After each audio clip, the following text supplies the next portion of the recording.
Para que a gente entenda precisamente como se deu o processo de criação do SUS, é importante antes a gente compreender qual era a conjuntura política específica daquele período histórico.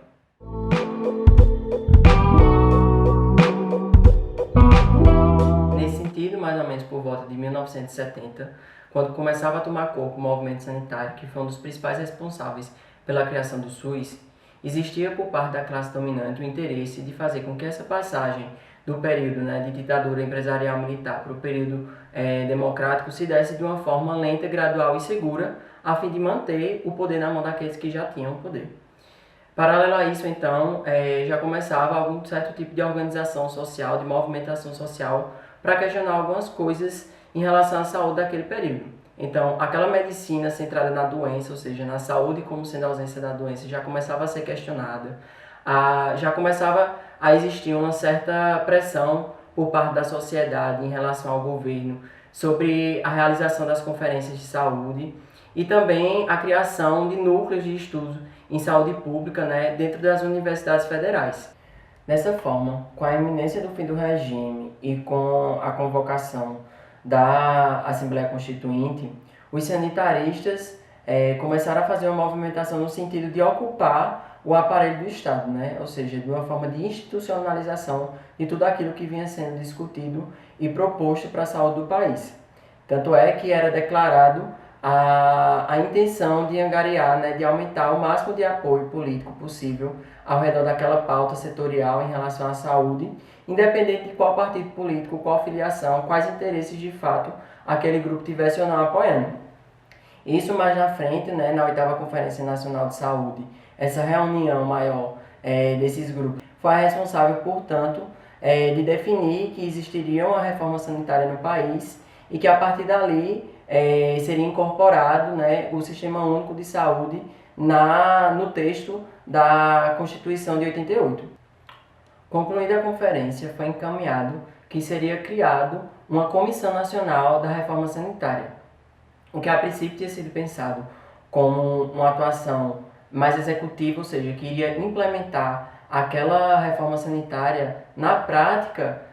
se configurou apenas como algo consultativo, ou seja, aquela movimentação feita, que tinha uma base social muito grande, mas que estava num processo de institucionalização, não teria mais o papel principal de colocar em prática essa reforma sanitária. A partir disso, a gente consegue ver, portanto, que o Estado ele não é neutro,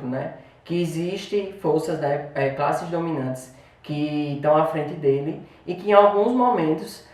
podem ser concedidas alguns direitos sociais para a população, para a classe trabalhadora, mas que isso só vai ser feito na intenção de diminuir as tensões sociais que naquele período tomavam uma grande proporção, principalmente relacionada à pauta da saúde. Por isso foi colocado que seria criado o SUS como sendo uma atenção àquela demanda que estava sendo colocada pela população, mas que na prática isso se deu de outra forma. Ao fim desse processo, que contou com participação relevante ainda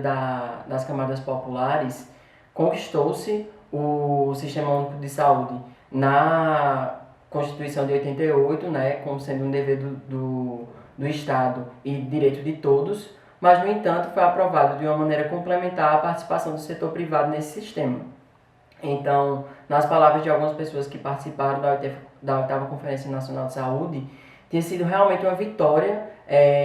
conquistar aquele sistema de saúde público, universal e único, mas que, no entanto,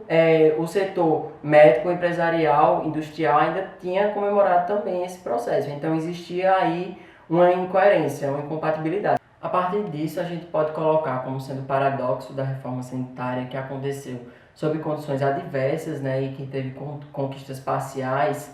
que toda essa movimentação que mobilizou uma parte da classe trabalhadora, que tinha uma base social importante, se perdeu em virtude da institucionalização daquilo tudo, ou seja, para que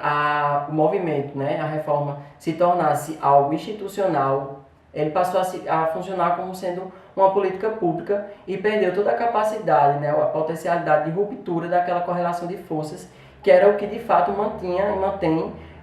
a população numa condição de subalternidade aos interesses do capital e do lucro de uma maneira geral.